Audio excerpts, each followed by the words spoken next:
Oke, jadi untuk pertemuan kali ini kita akan bahas tentang exception handling.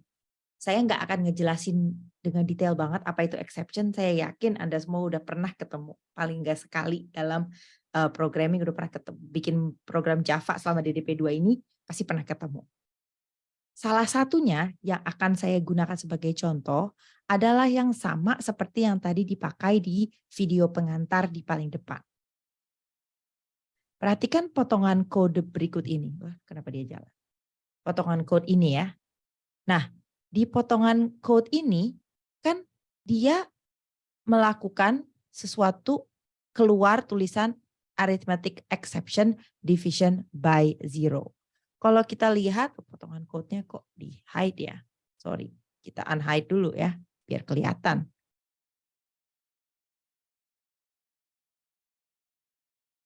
Nah, ini potongan code-nya, sorry. Nah, potongan code-nya adalah ketika saya mau nge-input 2 buah integer, lalu saya bagi ini integer 1 dan integer 2. Nah, pertama integer dibagi bisa aja ada komanya ya, tetapi karena saya maksa banget gitu, dia akan output yang sesuai dengan hasil perhitungannya.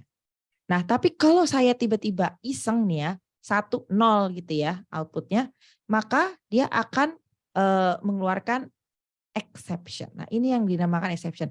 Ternyata walaupun saya tadi kalaupun tadi tiba-tiba saya tidak ada syntax error ya. Tadi kan ini di Java nih ya.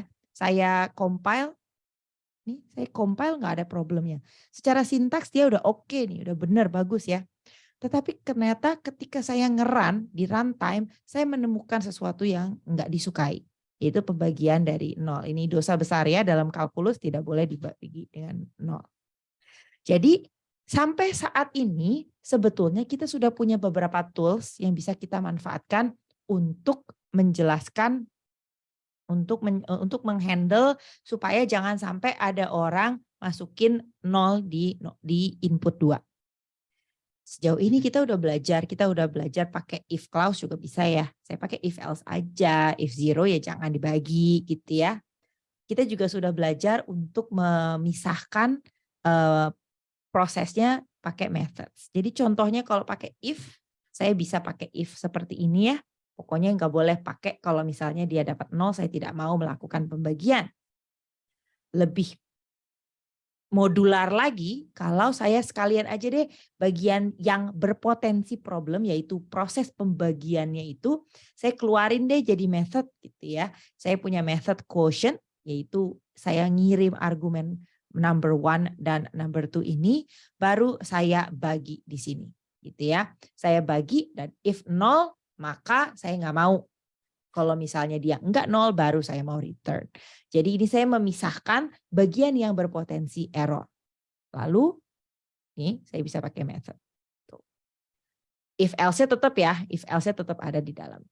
Nah, tetapi sebetulnya Java sudah menyediakan kita dengan suatu mekanisme untuk menangkap hal-hal seperti ini. Hal yang enggak ketangkep oleh, belum tentu ketangkep, bukan enggak selalu enggak ya, tetapi tidak selalu ketangkep dan oleh sintaks. Jadi sintaksnya mungkin benar, tetapi ternyata ketika di running dia akan suatu error yang terjadi saat runtime. Jadi kita punya mekanisme exceptions. Di contoh yang tadi saya kan udah misahin ya, saya udah misahin bagian yang berpotensi bermasalah yaitu pembagian saya taruh di method lain ya. Nah, ini method saya di atas tetap quotient gitu ya. Tapi instead of saya cuman pakai if else dan sistem exit tadi, saya mencoba untuk membuat sesuatu try catch.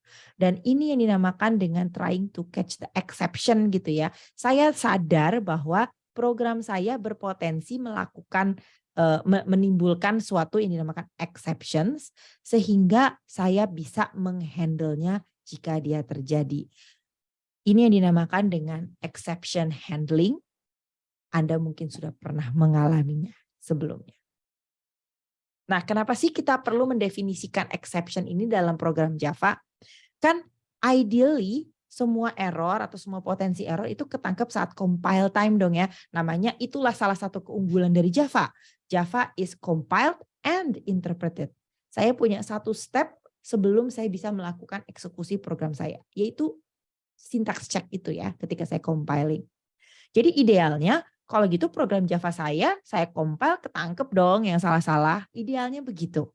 Tetapi nggak semua error itu bisa didetek di compile time. Kita udah belajar ya di pertemuan paling pertama ada yang dinamakan compile time error, ada runtime error, ada logic error ya. Kita ada 3 jenis error yang mungkin terjadi.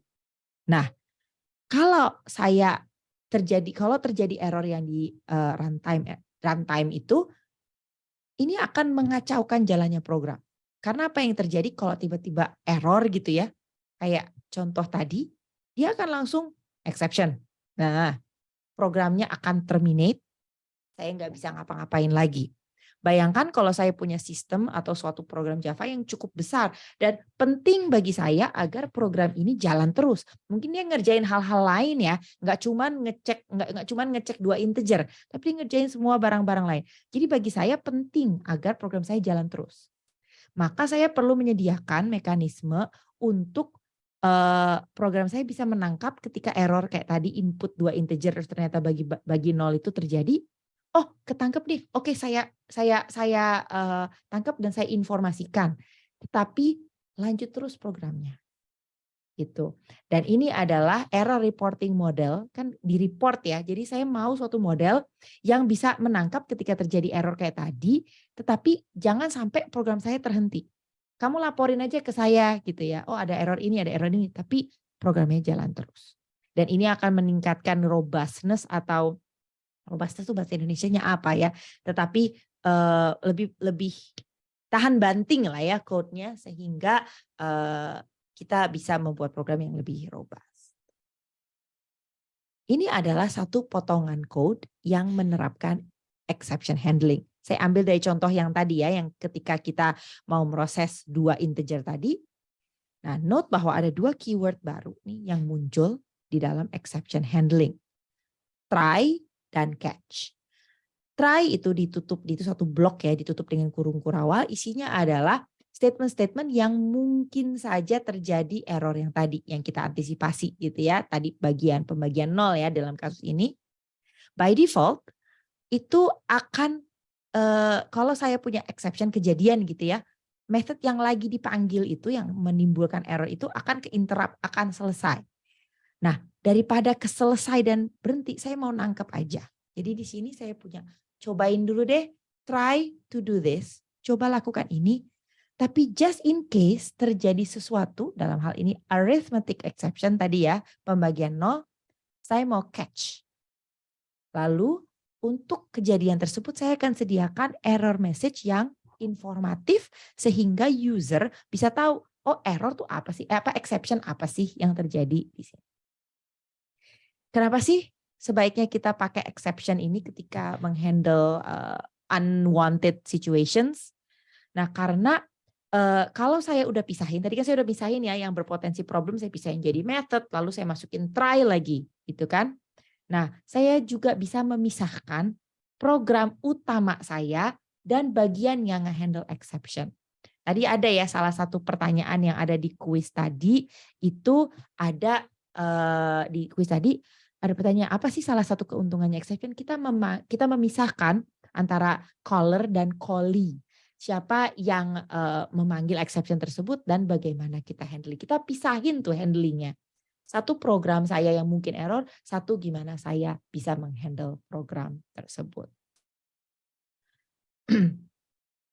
Nah, ada banyak tipe exception yang mungkin terjadi. Mungkin ini nyambung ya dengan ini pertanyaan yang udah muncul di chat box. Saya bacain ya dari Joshua ya. Kalau try catch itu harus tahu spesifik errornya kah? Gitu. Saya harus tahu nggak sih itu apakah itu arithmetic exception kah atau null pointer exception kah? Penting nggak diketahui. Saya izin pending dulu ya jawabannya untuk nanti insya Allah akan kejawab. Nah, tetapi terkait dengan itu, berarti kita perlu tahu dong ya potensi-potensi exception apa yang mungkin aja terjadi. Jadi saya mau tanya nih, tipe-tipe exception yang Anda ketahui itu apa? Saya tahu Anda udah tahu banyak ya, tadi kelihatan di chat box ada beberapa jenis. Kira-kira menurut Anda apa yang terjadi kalau potongan-potongan code ini saya jalankan? Coba tebak exception apa yang terjadi. Yang pertama kira-kira apa? Saya tunggu ya jawabannya ya, boleh di chat ya. Boleh unmute juga boleh.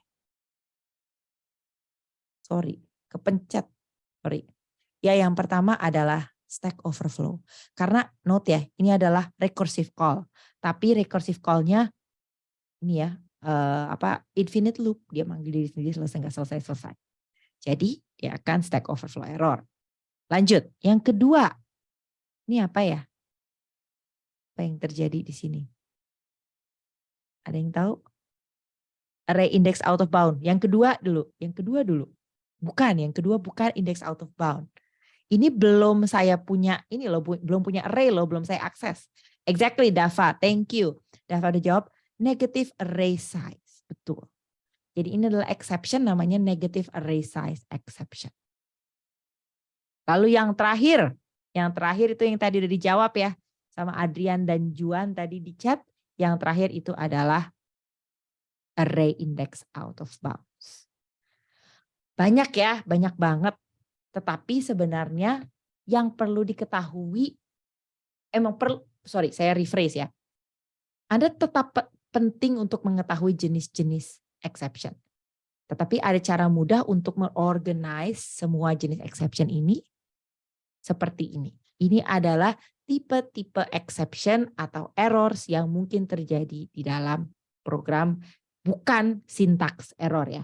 Bukan syntax error. Jadi kalau kita lihat inheritance-nya, dia itu mulai dari objek, ialah semua kelas di dalam Java itu turunan dari objek, lalu dia adalah turunan dari suatu kelas namanya kelas throwable, lalu dia punya 2 subclass, yaitu exception dan error. Yang pertama yang akan saya sorot adalah system error. Itu yang kayak tadi, Stack Overflow kan Stack Overflow error ya namanya ya. Stack Overflow error, bukan exception, namanya adalah error. Nah, apa sih itu? Nah, ini termasuk ke dalam errors. Jadi dia turunan dari kelas error. Nah, sistem error itu akan dilempar, ditemukan gitulah oleh Java Virtual Machine dan dia masuk di error class. Nah, ini artinya something is wrong. Quite simply ini artinya something's wrong. Error ini jarang sekali terjadi. Jika error ini terjadi, biasanya fatal. Jadi enggak banyak yang bisa Anda lakukan. Lebih baik the most you can do itu adalah memberi notifikasi. Kan tujuannya tadi kan reporting ya, reporting system ya. Jadi kalau ini terjadi yang bisa dilakukan palingan kita bisa notify user, kasih print out atau return string gitu ya untuk kasih tahu ini terjadi dan exit the program. Kita terminate programnya. Tidak banyak harapan untuk lanjut lagi programnya di sini. Gitu. Palingan kita bisa tangkap dengan lebih cantik supaya nggak kayak kalau seandainya program nggak abrupt gitu loh berhentinya, tapi paling nggak kita kasih pesan, ada error seperti ini, terminating. Ini dinamakan dengan sistem error. Lalu kita juga punya yang dinamakan exceptions. Nah, exception ini menceritakan program yang ketangkep ketika program saya dieksekusi. Bisa juga programnya, bisa juga belum tentu program, bisa aja external circumstances. Nah, ini adalah error-error yang bisa kita tangkap. Kita bisa handle pakai yang try catch tadi. Kita bisa handle supaya program kita melakukan periportan, dia akan reporting, kalau ketahuan dia akan mengirimkan pesan, atau kita bisa either terminate atau kita bisa lanjutkan program kita. Mungkin yang ini ya yang agak menarik untuk diperhatikan, yaitu runtime exception. Itu kebanyakan exception yang mungkin Anda sudah pernah temui up till now adalah runtime exception.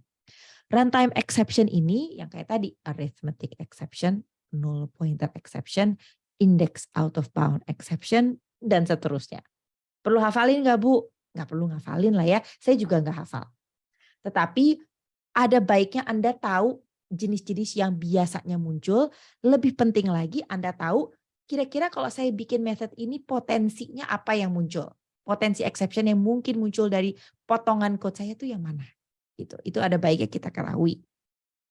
Dan terutama untuk runtime exception karena ini yang dimunculkan dari program kita yang bikin. tetapi nggak akan ketangkap oleh sintaks. Begitu ya. Nah, sampai di sini ini adalah jenis-jenis exception yang ada. Lah Bu, mungkin Anda nanya, apa gunanya kita punya compiler kalau gitu ya? Compiler kan ngebantuin kita ya, karena ada satu step of verification sebelum program saya running gitu ya. Jangan nyalain compiler dulu. Karena sesungguhnya exception itu ada yang dicek dan enggak dicek. Checked versus unchecked exceptions. Dicek oleh siapa dalam konteks ini? Dicek oleh compiler. Jadi kalau unchecked di sini, yang warna hijau kan uncheck ya di sini ya, yang disorot hijau ini adalah uncheck, artinya compiler enggak ngecek ini. Compiler akan menganggap program baik-baik saja kalaupun terjadi ini. Karena dia nggak ngecek, namanya juga unchecked. Kalau untuk checked exceptions yang lainnya, contohnya class not found exception, IO exception gitu, ini bukan syntax error, tetapi dia akan ketangkep ketika saya lakukan compile. Ketika saya panggil Java, dia akan ketahuan. Nah, ini makanya konteks hati-hati dengan istilah checked dan unchecked. Artinya kalau saya bilang ini adalah exception yang sifatnya checked exceptions, artinya dia akan dicek oleh compiler. Bukan oleh programmer ya, tapi oleh compiler. Ini ya, jadi kelihatan. Kalau yang runtime, kenapa ini jadi sorotan banget, jadi penting untuk kita, adalah karena ini nggak dicek loh sama compiler. Compiler nggak akan ngecek, jadi kita yang harus mengantisipasi kalau itu terjadi. Ini adalah unchecked exceptions gitu ya, non-recoverable. Ini adalah logic error yang harusnya dikorek. Harusnya saya memperbaiki. Programmer harusnya memperbaiki. Dan itu bisa terjadi di mana-mana. Tetapi note, salah satu alasan kenapa compiler nggak ngasih tahu kita, nggak ngecek adalah Java tidak mewajibkan kita menangkap exception ini. Java nggak mewajibkan. Kalaupun saya nggak pakai try catch, dia tetap jalan kok. Karena belum tentu kan terjadi exception-nya. Mungkin dalam kasus biasanya nggak akan terjadi exception, gitu kan? Sehingga untuk streamlining ya, untuk streamlining Java tuh nggak mewajibkan kita ngecek atau nge-catch unchecked exception. Beda halnya dengan checked exceptions. Checked exceptions, ingat checked by who? Checked by the compiler. Compiler akan ngecek nih ketika dia lakukan compiling, dia akan ngecek selain sintaks ya, dia juga ngecek apakah exception ini akan muncul. Java akan memaksa kita untuk menghandle checked exceptions ini. Nggak boleh ada IO exception, ingat ya tadi IO exception ada di mana? Di sini ya, IO exception ada di sini ya. Dia bukan termasuk ke runtime dan dia bukan termasuk unchecked, dia adalah checked exceptions oleh compiler. Jadi contohnya kalau saya punya suatu method P2 yang throws IO exception. Artinya saya tandain dia bahwa dia mungkin menimbulkan IO exception. Ini harus saya handle. Saya dipaksa oleh Java untuk menghandle-nya. Gimana caranya? Kita pisahin nih kedua ini. Kalau saya punya method yang mendeklarasikan checked exception dalam hal ini IO, saya harus masukkan dia ke try catch block. Jadi si P2 ini, kan P2 ini throws IO exception ya. Saya harus masukin dia ke dalam try catch block. Kalau saya mau pakai dia, kalau saya mau pakai P2 ini, saya harus pakai try catch block. Jadi ada dua bagian, yang pertama ada try catch block, kemudian P1-nya itu sendiri juga saya bisa deklarasikan bahwa dia throws IO exception. Sorry, ini syntax error ya, P2 kurung buka kurung tutup harusnya titik koma. Saya melupakan titik komanya. Mungkin Anda udah notice beberapa potongan-potongan yang terjadi, sintaks-sintaks baru, try, catch, dan seterusnya. Apa sih ini? This is an anatomy of exceptions. Ketika kita memutuskan, oke, saya mau ngehandle exception. Kalau dia checked exception, saya terpaksa harus ngehandle. Kalau dia unchecked exceptions, saya boleh handle. Tidak diwajibkan, tapi saya boleh. Tapi kalau saya udah decide nih, oke, saya mau handle, ada beberapa parts yang mungkin perlu diperhatiin. Di sini saya punya method 2. Method 2, mana sih definisinya? Oh, dia manggil ke sana. Ternyata method 2 ini adalah sekumpulan statement yang mungkin saja menimbulkan exception. Oleh karena itu, yang pertama perlu saya lakukan adalah saya declare exception tersebut. Saya bilangin, method 2 ini mungkin akan ada exception. Belum tentu sih, tapi mungkin saja dia throw exception. Ini deklarasinya. Deklarasinya bilang kalau method ini mungkin saja menimbulkan exception. Lalu di dalam method tersebut, jika terjadi errornya, jika terjadi exceptionnya, saya throw. Saya pertama sudah declare, kedua saya throw exception. Throw-nya kemana? Ya throw balik ke tempat tadi dia manggil, yaitu dari method awal ini. Kan method ini ya yang manggil ya. Dia manggil ke method 2. Kalau exception terjadi, dia akan throw the exception. Maka kita harus tangkap juga. Ketika saya mau manggil, saya harus siap nangkep. Seandainya method 2 yang ada di dalam try tadi, yang berbahaya tadi, melempar kembali exception, saya harus siap nge-catch dengan catch block. Dan di dalam sini saya bisa proses exception itu. Biasanya sih bentuknya dalam bentuk print out ya, ngasih tahu terjadi error ini ya gitu. Jadi it's a reporting mechanism untuk ngasih tahu error ini terjadi. Ngedeclare exception kayak gimana sih? Dideclare di header methodnya. Ketika method yang mungkin melempar suatu exception, saya declare di judulnya kayak sini ya. Saya declare ya method 2 gitu ya, throws exception. Saya kasih tahu dulu. Saya juga bisa lebih spesifik, throws input mismatch, terus apa. Saya bisa tahu exactly apa jenisnya gitu. Bisa. Kalau saya tahu nih ya, saya bisa deskripsikan. Dan saya bisa juga melempar lebih dari satu ya. Saya bisa declare lebih dari satu exception yang mungkin terjadi. Oke, method saya udah saya kasih tahu. Saya punya method ini yang mungkin saja melempar exception. Di dalam method tersebut, saya harus nge-throw exception-nya. Jadi di dalam body-nya yang tadi, saya perlu throw new exception. Atau ini 2 ya, sorry ini 2 kurang clear. Ini throw new exception atau saya bikin dulu, nih new juga kan, new, lalu saya throw X. Sorry, ini kurang jelas, ini ada 2. Jadi line pertama itu 1 opsi, line 2 dan 3 itu opsi yang kedua. Saya perlu throw kalau dia terjadi dalam method, kalau saya mau dia diproses di callernya atau tempat manggil pertama. Ya.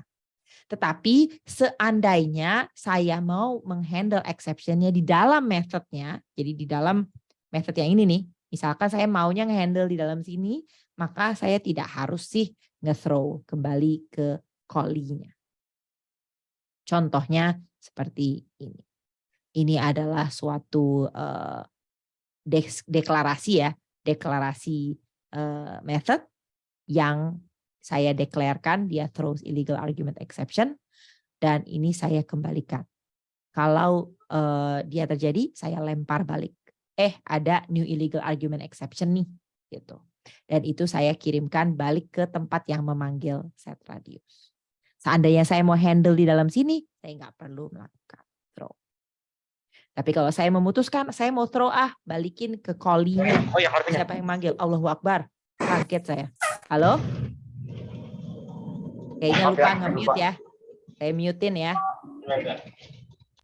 Oke, jantungan saya barusan. Oke. Tadi sampai mana ya? Oke. If I decide ya, saya memutuskan sekarang, saya mau nge-throw gitu kan. Kalau gitu, tempat saya manggil method ini, di aslinya ini, di sebelah kirinya ini, harus siap nge-catch. Kalau saya memutuskan lemparnya, saya nggak handle dalam method, saya balikin. Saya bisa nge-catch exception. Jadi di sini anatominya gimana? Saya punya try block, isinya adalah statement-statement yang mungkin melempar exception. Manggil method yang throw exception atau manggil statement biasa. Nggak harus method ya, bisa method yang throw exception, bisa juga the statement itself gitu di dalam situ. Lalu saya tangkap nih exception yang mungkin terjadi. Nyambung ya ke pertanyaan tadi. Berarti saya harus tahu dong Bu, potensinya apa aja yang terjadi, exception apa aja. Mungkin yang pertama ini input mismatch, mungkin yang kedua arithmetic, mungkin yang ini null pointer. gitu ya. Saya perlu tahu dong satu-satu. Well, that's a good practice. Sama ya seperti video pengantar yang tadi kita taruh di paling depan. Dia memberikan beberapa catch block untuk menangkap jenis-jenis yang terjadi. Saya bisa mendeklar catch blocknya multiple. Di sini ya, try-nya cuma satu, catch-nya bisa 1, 2, 3, dan seterusnya. Kalau terjadi exception, kalau beneran terjadi nih ya exception-nya. Oke. Kalau terjadi exception-nya, dia kan mungkin aja ya match ke bawahnya beberapa kali gitu ya. Tetapi dia hanya akan mengeksekut yang pertama di catch. Jadi ini terkait dengan kok bisa sih Bu satu exception matching multiple catch blocks? Ingat polymorphism ya? Ingat polymorphism? Seandainya saya yang ngedeclare catching, saya nge-catch arithmetic exception. Lalu di catch berikutnya saya nge-catch runtime exception. Arithmetic exception kan juga runtime exception ya. Jadi dia nge-match dong ya kedua-duanya. Dia memenuhi catch keduanya. Tetapi yang akan dia eksekusi hanya yang pertama dia temuin. Jadi kalau seandainya saya punya arithmetic exception, dia akan eksekusi itu. Tapi kalau saya nggak punya, dia akan match ke runtime exception. Nah, dan ini adalah yang mana tadi? Nah ini. Nah ini adalah yang ada hubungannya dengan pertanyaan Joshua tadi. Saya perlu tahu nggak Bu? Every single type of exception. Well, ada baiknya. Karena seperti yang contoh tadi di paling depan, seandainya saya tahu exactly exception apa yang terjadi, saya bisa ngasih pesan, reporting saya akan lebih akurat. Kayak contoh tadi, kalau divide by 0, saya bisa ngasih error message. You cannot divide a number by 0. Sehingga user juga tahu kesalahan apa sih yang tadi dia lakukan, dia bisa memperbaikinya next time. Tetapi sebenarnya kalau saya cuma punya tujuan untuk menangkap error, ingat polymorphism. Sebenarnya saya declare aja kalau gitu runtime exception. Semua yang saya mau tangkap ya pokoknya runtime exception gitu ya. Atau kalau saya mau generic lagi, saya declare aja yang saya catch adalah jenis exception. Ini kan super kelasnya ya. Jadi kalaupun yang terjadi illegal argument, kalaupun yang terjadi null pointer, dia akan ketangkep oleh the generic exception class. Karena polymorphism, an object yang merupakan index out of bound juga merupakan subtipe dari exception. Sehingga ketangkep. Jadi teorinya kalau tujuan saya cuma mau nangkep aja, saya bisa pakai yang paling generik aja yaitu exception. Remember generic programming ya, ketika kita menentukan types itu saya bisa pakai yang generik aja. Bisa, kalau kita nggak pengen mengingat gitu ya. Tetapi ada baiknya kita tahu spesifik supaya saya bisa ngasih pesan error yang spesifik juga. Supaya feedbacknya clear. Orang yang melakukan error atau melakukan input yang salah bisa tahu problem apa yang terjadi. Kita contoh ya, kayak gini. Ini kan saya udah punya try catch nih ya. Saya udah punya try catch tadi kan di sini. Ini try catch saya. Catch. Saya udah tahu kalau ada arithmetic exception, dia akan kasih tahu, ada exception nih. An integer cannot be divided by 0. Gimana kalau saya iseng? Saya mau enter 2 dan kata telur. Gitu ya. Dia kan bukan lagi arithmetic exception kalau kayak gitu ya. Jadi saya perlu taruh input mismatch kayak gini gitu ya. Input mismatch untuk nambahin jenisnya. Saya juga bisa nambahin yang generik. Ini kayak default gitu ya. Bahwa dia akan nge-run exception. Jadi dia akan nangkep apapun itu. Kita akan coba ya untuk yang ini ya. Oke, ini adalah contoh yang tadi. Ini adalah contoh potongan code yang tadi enter an integer gitu. Kita mudahkan ya. Jadi saya kayaknya beda deh. Ini bukan bukan yang ini doang. Saya copy deh yang tadi biar kita konsisten menggunakan contoh kode yang tadi. Quotient ya dia namanya ya. Sebentar.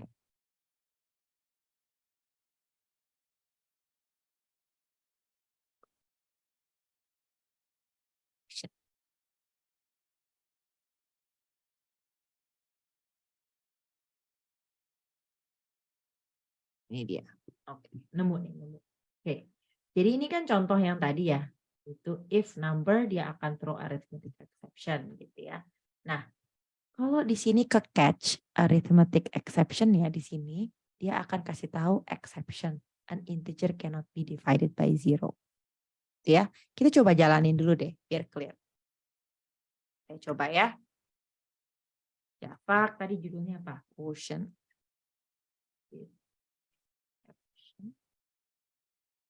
Oke, saya jalanin ya.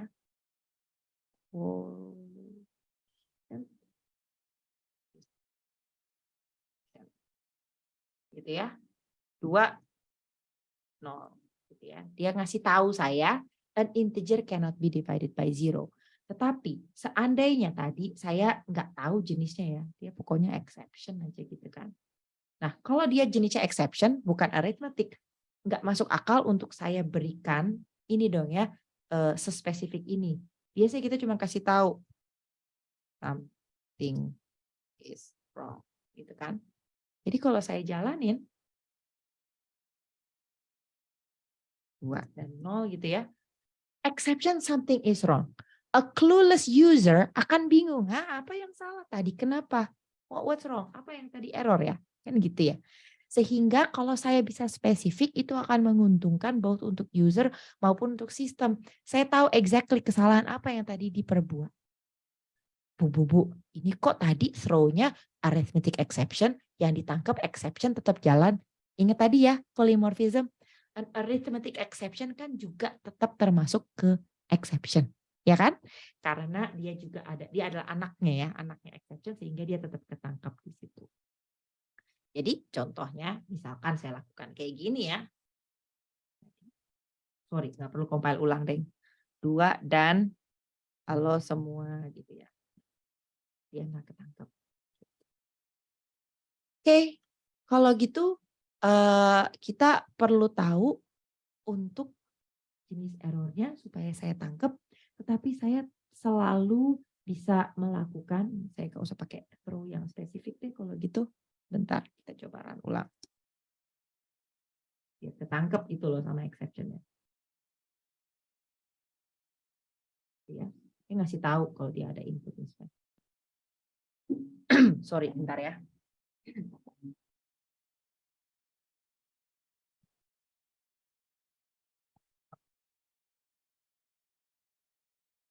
Nah, kalau gitu sekarang problem kita adalah, oke, kalau gitu saya kalau misalnya punya suatu potongan code yang mungkin menimbulkan exception, saya perlu tahu dong Bu, apa yang terjadi.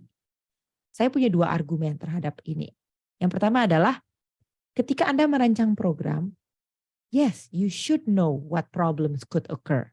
Jadi memang iya sih Anda di-expect untuk tahu kira-kira apa yang mungkin terjadi. Jangan khawatir, Anda tetap boleh kok nge-catch yang terakhir si exception X ini yang generic ini tetap boleh kok buat backup gitu. Itu tetap boleh dilakukan. Tetapi alangkah baiknya kalau Anda melengkapi itu dengan jenis-jenis yang ada di atasnya. Jadi yang spesifik banget supaya saya bisa nge-handle dengan informasi yang sesuai. Kalau misalkan dia mau dia errornya dibagi 0, saya kasih tahu dengan jelas. Kalau tadi saya bukan masukin integer, dia juga bisa tahu. Begitu ya. Nah, ini ada pertanyaan ya, sebentar. Oh, jadi kalau di sini yang saya throw itu kan new IO exception ya. New IO exception. IO exception yang ini. Ya, ini ya. Nah, dia akan masuk ke sini, catch runtime exception. IO exception bukan runtime exception. Dia nggak merupakan subtipe dari runtime exception. Ini nggak akan ke eksekusi dong. Lalu lanjut ke exception A. IO exception is an exception. Berarti dia akan jalan ini juga. Gitu ya. Lalu habis itu ini enggak ya. Ini enggak tadi. Ini enggak clear ya. Saya tandain. Ini no. Ini yes gitu ya. 3 ya. Lalu finally block. Katanya yes ya. Katanya yes. Lalu statement 5, udah di luar try catch ya. Yes. Gitu ya. Kita akan coba ya, kita akan coba beberapa skenario.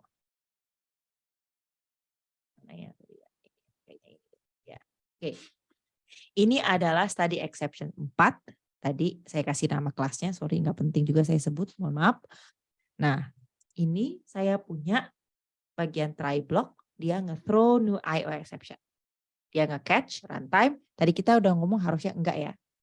Lalu dia akan catch exception finally dan 5. Kita coba ya lihat ya. Exceptions 4 saja Pak. Tadi exceptions 4. 3, 4, dan 5 ya yang ke eksekusi sesuai dengan dugaan kalian dan juga tadi sesuai dengan tracing yang kita lakukan. Oke, sekarang saya mau iseng. Kalau gitu gimana kalau saya pakainya jenis exception yang lain? Apa ya? Contohnya misalnya saya mau illegal argument exception. Jangan illegal argument apa ya? Ya illegal argument deh for now. Saya harus import nggak ya? Gitu ya. Kita coba. Sorry, belum muncul. Sorry, sini ya. Saya baru compile ya. Saya udah compile. Nah, kalau kita lihat tadi kan dia di runtime ya. Kalau illegal argument exception adanya di runtime. Berarti kalau saya masuk harusnya dia muncul masuk ke sini dong ya. Ya kan? Dia juga match ke sini kan? Dia bakalan ngeprint apa nih kalau dalam kasus ini? Sebelum saya tampilin. Silakan chat box, silakan chat box. Dia bakalan nampilin apa aja. John Maxwell 2 ya, 24. Oke, kita coba jalanin ya. Oh, sorry. Ya. 2, 4, dan 5. Coba ya. Dia kan ini runtime ya. Masuk ke sini berarti ya obviously dia masuk ke sini dia 2. Bu, tapi kan tadi dia juga anaknya si exception kan. Kalau kita lihat bagannya tadi kan si illegal argument ini kan dia runtime exception iya. Kan dia juga anak kelasnya subkelasnya dia juga. Tapi kan dia hanya akan mengeksekusi match yang pertama. Jadi ketika dia match di sini, dia udah selesai. Dia match di sini dia nggak akan cetak lagi karena udah match duluan. Finally dicetak ya, tetap dicetak. Nanti kita akan bahas finally block setelah ini. Dia akan ngeeksekusi dan sistem outprint line 5. Ingat, finally itu dari tadi muncul terus loh. Finally kayaknya akan selalu dieksekusi. Tapi saya punya satu contoh lagi yang mau kita coba. Tadi saya udah coba yang yang IO exception saya udah coba ya. Lalu saya juga udah coba yang ada di sini, yang runtime exception. Oke, saya mau coba kalau saya ngirim atau terjadi IO exception, tetapi nggak ketangkep. Kita lihat apa yang terjadi. Jadi ini nggak ada ya, saya mau buang ya si catch ini ya. Saya mau buang si exception ini. Oh, sorry, not that one. This one. Lalu di sini saya mau balikin ke IO exception. Ya, saya mau balikin.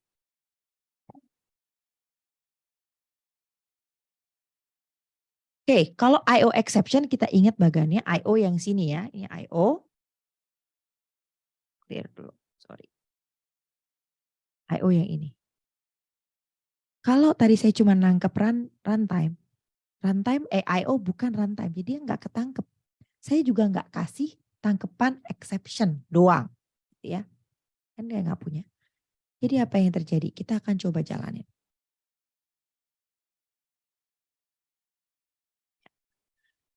IO exception ditangkepin di compile proses. Kenapa? Ada yang bisa coba jawab? Kenapa dia disuruh betulin? Ada sesuatu yang spesial tentang IO. Anyone? Tadi udah sempat kesebut. Dia check, exactly. John Maxwell. Karena ini adalah exception yang dicek. Jangan lupa, siapa yang ngecek? Check itu by who? By compiler. Jadi ini udah dicekin sama compiler. Oke deh kalau kayak, Oke deh kalau gitu gimana kalau saya lemparnya illegal argument ya.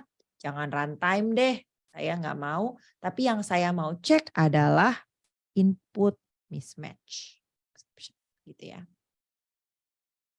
Kalau jenisnya illegal argument, yang ditangkap spesifik banget input mismatch. Kita coba lihat ya. Oh, harus saya input kayaknya ya. Oke, saya taruh ini aja deh, IO aja deh yang udah diimport.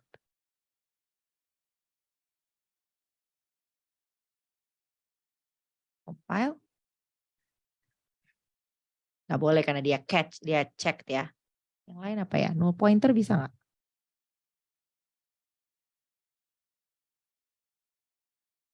Null pointer harus saya import nggak? Coba.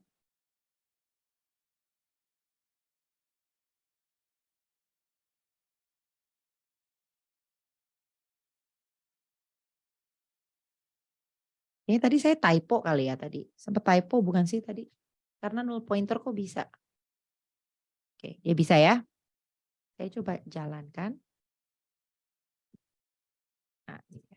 Nah, oke. Note, dua hal penting yang mau saya sorot di sini. Satu, kalau tadi program yang sebelumnya, yang cetakan sebelum-sebelumnya, dia tetap terjadi exception. Tapi selesainya program kan tidak ada muncul beginian kan ya. Dia hanya tetap tadi inputnya 3, 4, 5, 2, 4, 5. Tetap elegan gitu loh. Program saya tetap tereksekusi sampai akhir. Tandanya dia dieksekusi sampai akhir adalah tadi dia nyetak 5. Dia udah keluar dari try catch block, ya kan? Udah keluar dari try catch block, lalu dia nyetak 5. Ini kan nerusin ya. Berarti di luar dari try catch, di luar dari handling error, dia akan mencetak 5. Artinya dia lanjut ya, ngerjain statement-statement setelah try catch block. Masih elegan gitu loh program saya. Sedangkan kalau kayak gini, dia nggak nyampe situ, kepotong program saya. Ya. Jadi di sini saya mau pengen nunjukin yang pertama adalah ini jadi abrupt, berhentinya abrupt, nggak bagus, nggak enak dilihat, program saya terminate. Nothing I can do about it. Itu yang pertama. Yang kedua adalah udah error kayak gini, program saya sampai ke terminate dengan nggak enak, 4-nya tetap kecetak. 4 itu adalah yang ada di dalam finally block. Berarti tadi kecurigaan saya tentang finally block mungkin terbukti ya. Dia istimewa sekali. Apapun yang terjadi pada exception apa kayak yang terjadi, try catch kayak apa yang terjadi, dia akan tetap ke eksekusi. Dan ini yang dinamakan dengan finally clause. Jadi try catch finally. Saya punya try, saya punya catch. Finally block itu akan mengeksekusi apapun, itu akan selalu tereksekusi. Mau itu ketangkep ke exception-nya, mau nggak ketangkep exception-nya, mau terjadi exception-nya, mau nggak terjadi exception-nya, dia akan selalu dieksekusi. Biasanya blok ini diisi dengan statement-statement penting, statement-statement krusial yang harus dieksekusi walaupun ada exception ataupun enggak. Kita masukin ke dalam situ. Tapi jadi ada caveatnya dikit nih, yaitu gimana kalau saya menggunakan return. Jadi kita coba baca potongan code ini. Saya lakukan try, sorry harusnya tidak T besar ya, ini syntax error. Saya try, saya langsung return 4/0. Tahu ya kita itu error ya. Tadi kita udah tahu itu adalah division by zero, arithmetic error, nggak boleh. Lalu saya catch runtime exception X. Dia return 3. Catch, exception E, return 2. Nah, antara 2 ini kita kan udah tahu ya, kalau antara 2 ini harusnya yang keeksekusi hanya yang pertama. Tadi kita udah buktikan ya, karena walaupun arithmetic exception itu adalah exception, dia yang lebih spesifik kepada dia adalah runtime exception, dan yang duluan ketemu adalah runtime exception. Kalau saya tukar dia bakalan nampilin ini ya, dia bakal nampilin, return 2. Tetapi saya punya finally block di sini. Finally block saya di sini nge-return 8. Tadi waktu kita belajar finally, saya udah bilang finally akan selalu pasti dieksekusi kan ya tadi ya. Jadi apa yang terjadi dalam potongan code ini? Kita akan coba. Try catch finally ya. Ini. Kalau saya punya suatu try terjadi exception di sini, arithmetic exception, maka sebelum kita sampai ke finally saya akan komen dulu ya. Saya akan menangkap exception yang dia lempar ya, yaitu yang pertama runtime exception, dua exception. Kita lihat apa yang terjadi di sini ya. Sorry, lupa belum pernah dijawab kok.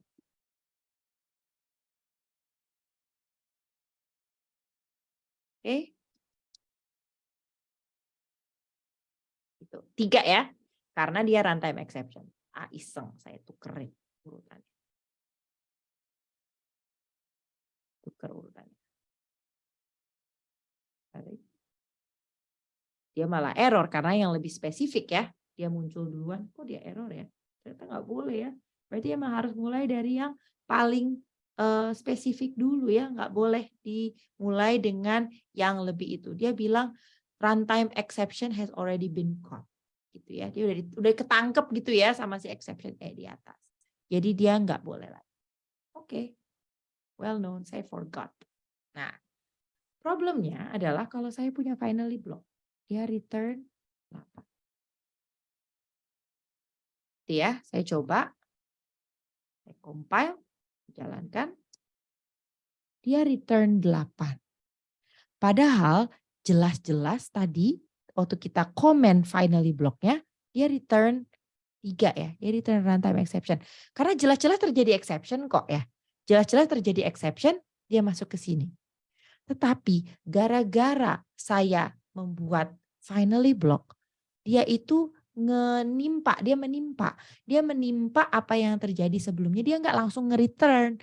Jadi tadi kan begitu saya sampai sini, harusnya dia return 3, tapi dia nggak langsung melakukan return. Tetapi dia menunggu ngecek ke finally, dan finally itu akan override apapun yang terjadi sebelumnya. Oke, nah kita udah tahu gimana caranya membuat exception sekarang. Nah, ini kan keuntungannya apa? Keuntungan utama dari exception handling adalah saya misahin jalannya code utama saya yang mungkin menimbulkan error dengan tempat saya nge-handle error. But exception handling usually requires more time and resources. Sebenarnya dia mahal gitu ongkosnya. Karena ya itu ada objek dibikin, saya roll back the call stack yang manggil method-methodnya back karena dia ngelempar exception balik ke tempat dia panggil, lempar balik ke tempat dia dipanggil dan seterusnya. Propagasi gitu ya. Sehingga kapan sih kita harus pakai exceptions untuk menghandle yang unexpected? Enggak perlu biasanya untuk melakukan try catch untuk null pointer exception. Sebenci-bencinya kalian dengan null pointer exception, biasanya cukup kok kalau misalnya null pointer itu saya cek aja dia sama dengan null atau enggak. Enggak perlu pakai try catch segala. Karena boros resource. Nah, berarti kalau saya punya semua tadi exception yang tadi kita punya, saya harus tahu dong ya jenis-jenis potential exception yang mungkin muncul. Nah, gimana kalau saya punya kondisi yang spesifik, yang enggak ke-handle dengan exception Java yang udah ada. Ini kan standard exception ya. Exception bisa nerima dengan default constructor, nggak usah saya kirimin apa-apa. Atau saya bisa kirimin string argumen. Stringnya itu biasanya terkait dengan error apa yang terjadi atau exception apa yang terjadi. Nah, seandainya saya tidak puas, dalam Java, saya bisa membuat yang baru. Akan tetapi sebelum saya mengajari kalian untuk cara membuat yang baru, saya ingin menekankan bahwa Java mengatakan use the exception classes yang sudah ada di API whenever possible. Kalau memang bisa dikelompokkan dia runtime error, pakailah runtime error. If push comes to shove, pakailah generic exception. Kalau exception bisa dihandle sama API yang sudah ada di Java, pakailah yang udah ada. Ngapain bikin baru gitu ya. Exception itu sendiri sudah mahal resource untuk eksekusinya, ini pakai deskripsi kelas-kelas baru. ribet ya. Tetapi karena Java itu adalah modular dan kita punya prinsip inheritance, kita sebenarnya bisa membuat exception classes yang khusus. Contohnya kayak tadi, ingat gak dulu banget kita pernah belajar tentang ngukur ini, luas lingkaran gitu ya. Kalau saya mau, saya bisa deklarasikan invalid radius exception. Extends exception. Jadi kan dia kan saya ngebuat anak baru nih, hierarki error baru di bawah, mohon maaf bukan error, hierarki exception baru di bawah exception. Sama levelnya dengan IO exception, sama levelnya dengan runtime exception. Isinya apa? Saya harus bikin, kalau dia kelas baru ya saya harus bikin konstruktornya. Konstruktornya apa? Ya kalau dia punya radius tertentu, dia ngeset ke atas, super. Saya harus tahu dong exception itu konstruktornya seperti apa. Bisa dibuat. Lalu jika terjadi, Anda bisa ngelempar exception yang spesifik. Untungnya apa? Mungkin untuk invalid radius exception agak-agak nggak penting ya. Tetapi kadang-kadang if you're talking about a very big program, kita perlu tahu apa sih yang terjadi dengan sangat spesifik dalam program Java kita yang besar. Dan di dalam kasus itu mungkin akan menguntungkan untuk kita memiliki custom exception classes. Sekali lagi, Java says to use what they have. Gunakan yang sudah ada sebisa mungkin. Hanya jika Anda perlu banget, buatlah custom exception classes. Anda bisa lihat contohnya di tautan yang saya taruh di atas slide ini untuk melihat contoh custom exception yang saya maksud. Dan itu adalah akhir dari materi tentang exceptions untuk pertemuan kali ini.